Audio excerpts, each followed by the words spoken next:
Uttar Pradesh board of मदरसा को Allahabad high court से बड़ा झटका लगा है।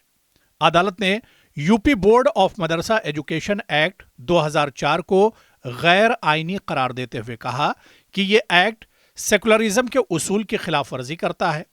साथ ही अदालत ने यूपी हुकूमत को हिदायत दी है कि वो इस वक्त मदारिस में ज़ेर तालीम तलबा की मजीद तालीम के लिए एक मंसूबा बनाए। अदालत ने मदारिस में ज़ेर तालीम तलबा को बुनियादी निज़ाम तालीम में एडजस्ट करने को कहा है। दरख्वास्त गुजार अंशुमन सिंह राठौड़ समेत कई लोगों ने UP board of Madrasa education act 2004 को चैलेंज करते हुए अदालत में अर्जी दाखिल की थी। दरख्वास्त में हुकूमत हिंद, रियासती हुकूमत और महकमे अक़लियती बहबूद की जानिब से मदारिस के इंतज़ाम पर एतराज़ उठाया गया था।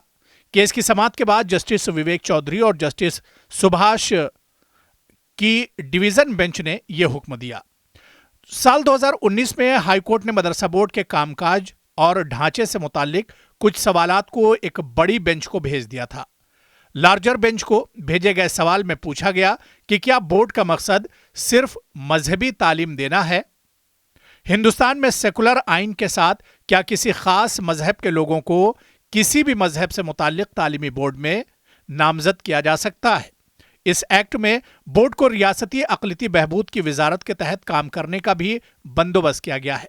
इसलिए सवाल ये पैदा होता है कि क्या मदरसे की तालीम को महकमे अक़लियती बहबूद के तहत चलाना दुरुस्त है, जबकि दीगर अक़लियती बिरादरियों जैसे जैन, सिख, ईसाई वगैरह से ताल्लुक़ रखने वालों को बाकी तमाम तालीमी इदारे वजारत तालीम के तहत चलते हैं।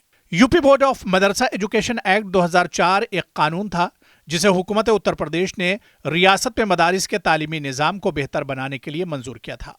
इस कानून के तहत मदारिस को बोर्ड से शिनाख्त हासिल करने के लिए कुछ कम अज कम मेयारात पर पूरा उतरने की जरूरत थी।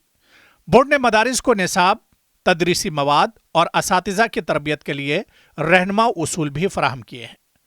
UP board of Madrasa education act 2004 के मकासद मदारिस में तालीम के मेयार को बेहतर बनाना, मदारिस को जदीद तालीमी निज़ाम से जोड़ना और मदारिस के तलबा को रोजगार का बेहतर मौक़े फराहम करना है। ताहम इस कानून के हवाले से कुछ तनकीदें हुई, जैसे कुछ लोगों का ख्याल था कि यह कानून मदारिस की खुद मुख्तारी को कम करता है। कुछ लोगों का ख्याल था कि यह कानून मदारिस को सेकुलर तालीम फराहम करने से रोकता है। अब इलाहाबाद हाई कोर्ट में दायर दरख्वास्त पर समाअत करते हुए अदालत ने इस कानून को गैर आईनी करार देते हुए मनसूख कर दिया है।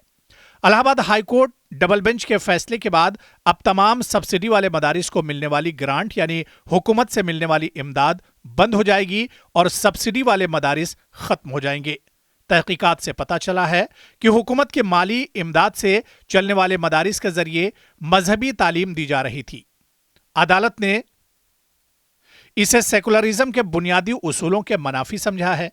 इससे पहले योगी हुकूमत ने हाल ही में रियासत में चल रहे मदारिस का सर्वे कराया था। सर्वे में इंकिशाफ हुआ कि रियासत में 16,513 तस्लीम शुदा मदारिस हैं, जबकि 8,500 गैर तस्लीम शुदा मदारिस भी चल रहे हैं। इसके बाद इल्जाम लगाया गया कि इन मदारिस को गैर मुल्की फंड भी मिल रही है, जिसका वो गलत इस्तेमाल कर रहे हैं। इस मामले की जांच के लिए एसआईटी टीम तश्कील दी गई। इससे पहले मार्च के महीने में ही गैर कानूनी मदारिस की जांच कर रही एसआईटी ने योगी हुकूमत से तकरीबन 13,000 मदारिस को बंद करने की सिफारिश की थी। तहकीकात में गैर कानूनी पाए जाने वाले ज्यादातर मदारिस नेपाल की सरहद पर वाक़ हैं। एसआईटी ने रिपोर्ट में दावा किया है कि ये मदारिस गुज़िश्ता 2 दहाइयों में खलीजी ममालिक से मिलने वाली रकम से बनाए गए हैं। एसआईटी ने रिपोर्ट में मजीद कहा था कि जब इन मदारिस से इनकी आमदनी और अखराजात की तफसीलात मांगी गई तो वो इन्हें फराहम नहीं कर सके, जिसकी वजह से खदशा है कि एक सोची समझी साजिश के तहत जमा की गई रकम को तामीर के लिए इस्तेमाल किया गया था। मदारिस को बजरिए हवाला भेजा। अपने जवाब में बेशतर मदारिस ने अतिये की रकम से तामीर करवाने का दावा किया है, ताहम चंदा देने वालों के नाम जाहिर नहीं कर सके। तहकीकात में कुल 23,000 मदारिस में से 5,000 के पास आर्जी शनाख्त के दस्तावेजात मौजूद हैं। याद रहे कि उत्तर प्रदेश में जब से योगी सरकार इक़्तिदार में आई है तब से ही मुस्लिम मुखालिफ कदम उठाए जा रहे हैं। कभी मसाजिद से लाउड स्पीकर हटाने तो कभी मदारिस की जांच जैसे कई बड़े कदम उठाए गए हैं। اب دیکھنا یہ اہم ہوگا کہ عدالت کے اس فیصلے کے بعد کیا مدارس کے ذمہ داران سپریم کورٹ کا دروازہ کھٹکھٹائیں گے۔